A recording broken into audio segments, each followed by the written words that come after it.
Good morning, everyone. So, my topic is about identification of business opportunities. So, let, us let us first know what is an entrepreneur. So, in Tagalog, entrepreneur is negosyante. An entrepreneur takes the initiative to start the business activities. Yung mga negosyanteng kailangan open sila to start ng mga bagong business opportunities by exploring and analyzing identification of business opportunities. He also bears the related risk. So, syempre, kapag negosyante ka, dapat aware ka that there are risk factors in taking a business. An entrepreneur is a person who foresees the opportunity and tries to explore it by introducing a new product, a new method of production, a new market, a new source of raw material, a new combination of factors of production. So kapag entrepreneur ka, nakikita mo yung mga opportunities and kaya mong mag-explore sa pag-introduce ng mga bagong products sa iyong customers. So, yun.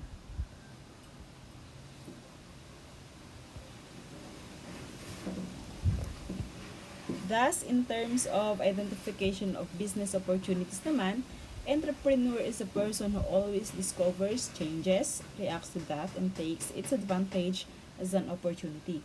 So, in terms naman sa identification of business opportunities, ang isang negosyante daw is open to discover new changes sa kanyang business. So, kaya mong mag-adjust sa needs ng community, sa needs ng customers mo. So, what are the objectives of identification of business opportunities? Number one, identification of opportunities by an entrepreneur in the context of probable industries and so to decide his own role, the scope of work, yung scope ng trabaho, yung relationships, in accordance with the opportunities. The second, to keep watch over the possible market of the commodity or service to introduce. To decide a high-level group of managers so that entrepreneurial ventures may be started. So that's another objective. To make an assessment of financial resources by making financial forecast in the context of the process of industrial development. Fifth, to explore the opportunities for possible entry in other areas. So, objective din nun na makapag-explore tayo ng bagong opportunities para sa iba't ibang areas.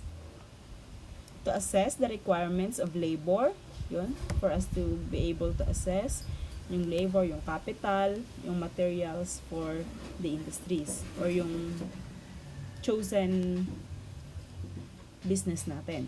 To find out the possibility of short-term and long-term development in various areas of the economy.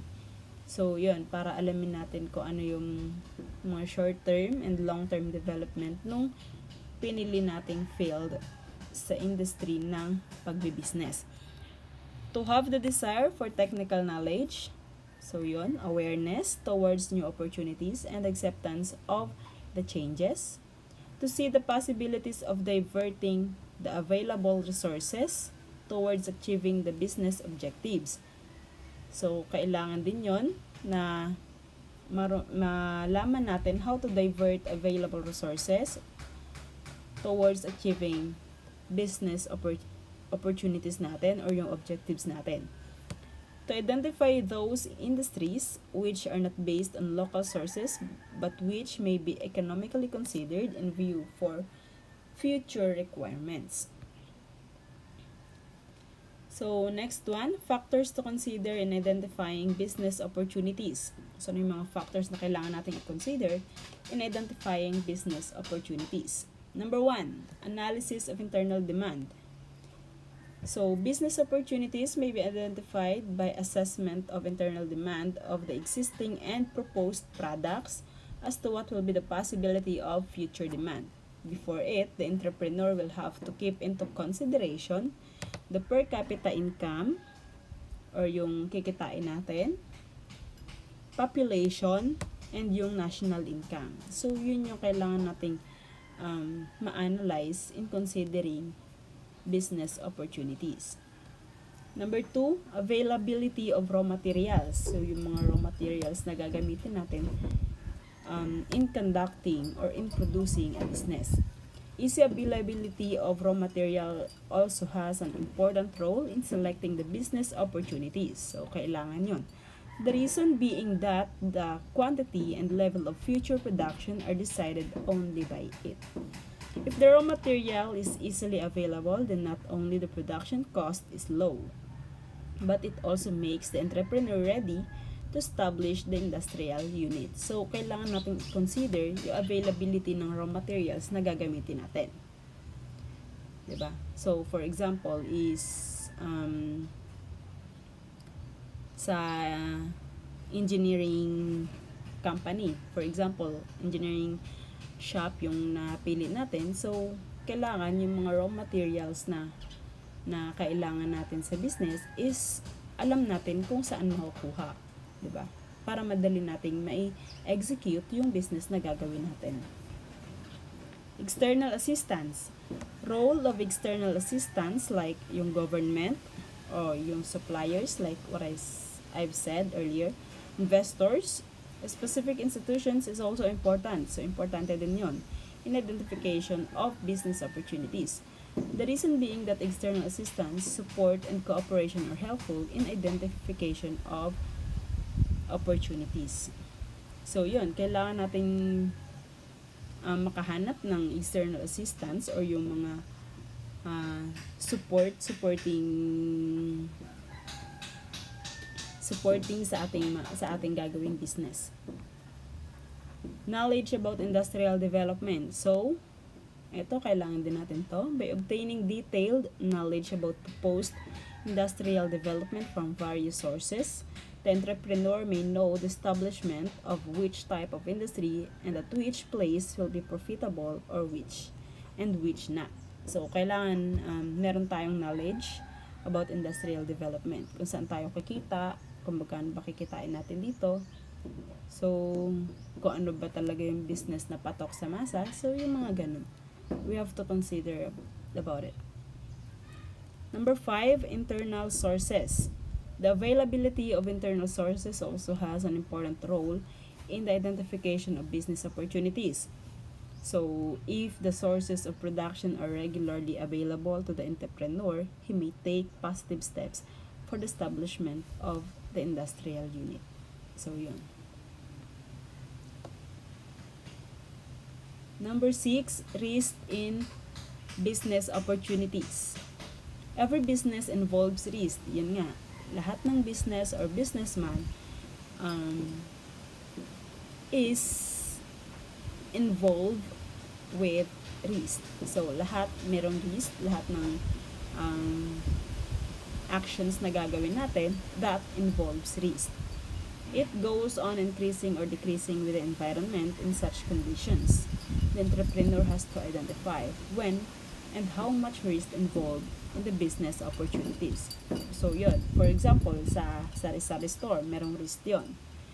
Kapag meron tayong puhunan or capital, we have to think kung paano natin yun mapapaikot. Diba? We have to minimize yung pautang. Siyempre, kailangan yun para kailangan natin maging matalino sa pagpapautang para umiikot yung ating puhunan. So, yun. Number 7, performance of existing units. The entrepreneur main objectively analyzes the performances of existing units to identify business opportunities. For that, he will have to analyze yung product expansion, capital, profits, employment, asset, export, possibilities, and etc. So, yun, kailangan factors din affecting or in considering business opportunities is yung performance ng mga existing units natin, like yung capital natin or yung product natin, paano kapag naisip natin na mag-expand ng ating production. So, Yun yung mga kailangan nating i-consider. Promote entrepreneurial activity. So, the entrepreneur may promote entrepreneurial activity for the establishment of industries having good potential for exports by identifying suitable business opportunities. So, yon kailangan daw natin mag-promote entrepreneurial activities for the establishment of industries having good potential for export. So, hindi lang dapat natin kino-consider yung dito lang. So, we have to have a wide range of knowledge about exporting. Yon. So, challenges of identification of business opportunities. Now, let's go on with the challenges.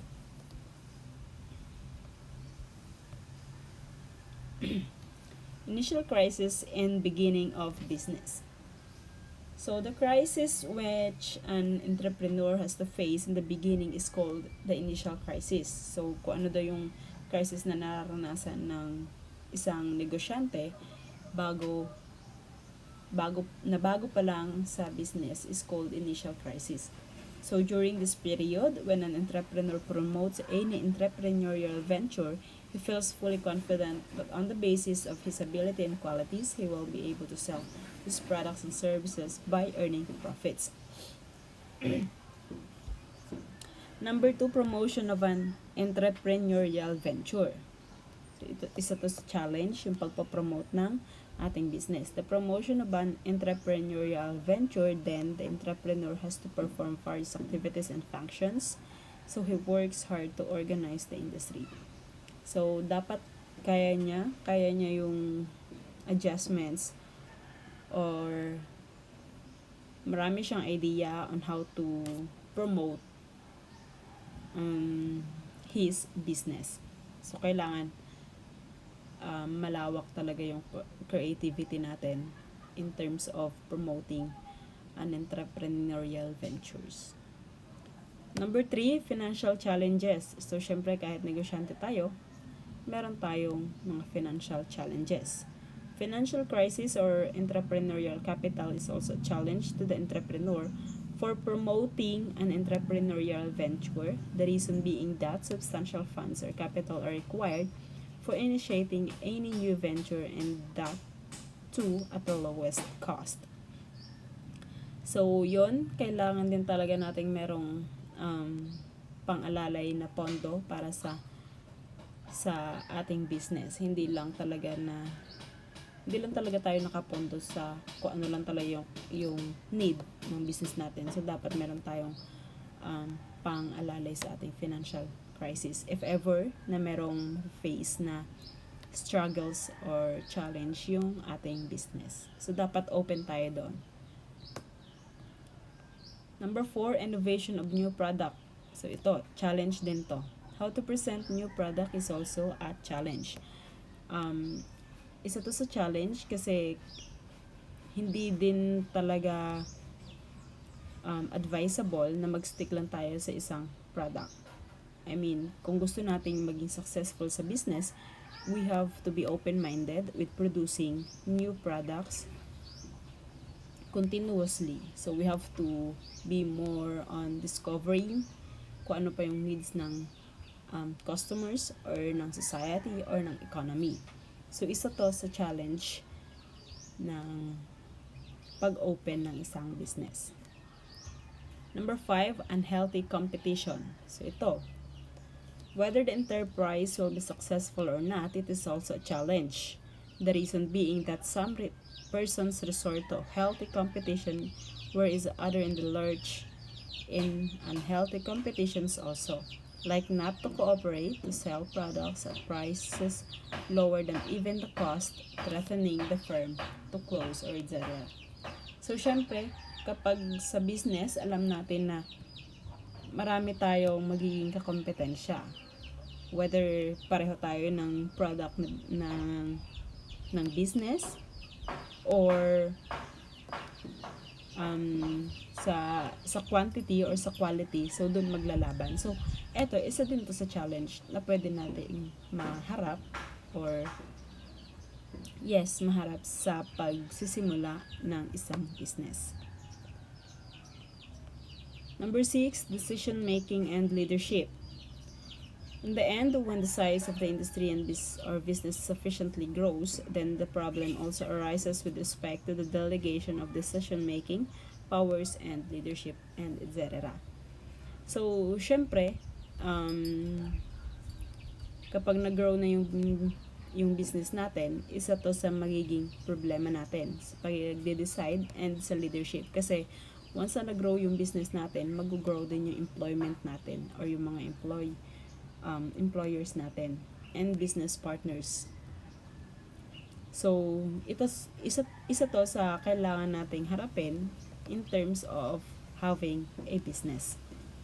So, yun lang po. I hope you've learned about my topic. So, thank you for listening. This is Maris del Rosario Paulo, BSED for Mathematics. Thank you.